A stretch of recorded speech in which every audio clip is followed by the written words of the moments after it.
Голем револт е присутен помеѓу производителите на ориз од селата Горни Долни Подлоки Мојанци. На нив раководителот на водостопанство подружница Кочани им забранува да ги користат проточните води од реките Оризарска, Кочанска, Брегалница и Злетовска за престојната сејдба на ориз која треба да започне за неколку дена. Површините кои што повеќе години се под ориз сега се одбиват, а тие површини се под вода од секогаш од како памнеме ние. И друга култура освен ориз не може да биде застапена там. За производителите оваа забрана е необјаснива, бидејќи водите од овие реки тие ги користат откако знаат за себе, а во меѓувреме на водостопанство редовно му плаќаат на доместок. Забранува се затоа што акумулацијата има помалку вода од планираното, има околу 65 милиони вода и во проточните води се пушта дотурна вода од акумулацијата од системот. Забрануваат сега да се пуште од системот вода, затоа што ќе има рестрикции. Меѓутоа, нашето поле, друга култура не може да биде застапена тамо, освен ориз. А зошто ве принудуваат да сеете одредени сорти?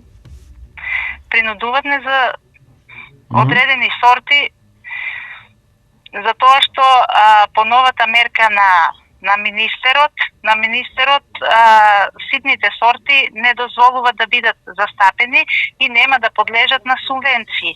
Доколку водостопанство не ја промени одлуката, непосејани ќе останат 1000 хектари, бидејќи за нив оризопроизводството ќе биде неисплатливо.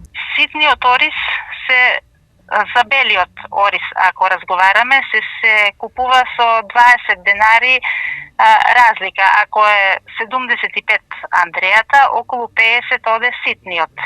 И зошто би било неисплатливо? Репроматеријалите се многу скапи, ситен ориз не ни се исплаќа мада по единица површина родот е поголем, меѓутоа не ни се исплаќа да сееме. Подобро е да сееме поедри сорти.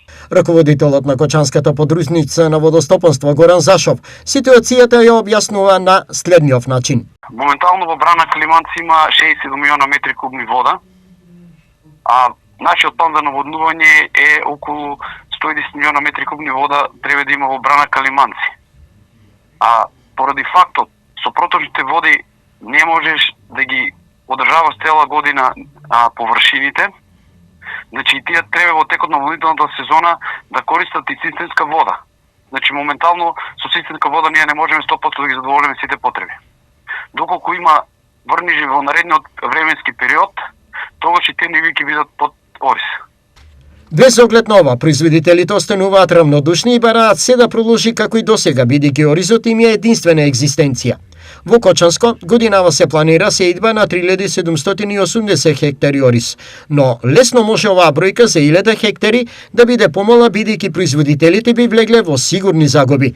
Разликата во откупната цена помеѓу едрата сорта ориз, која има вегетација помеѓу 150 и 160 дена, и ситната која вегетацијата со циклус од 130 дена е цели 20 денари по килограм.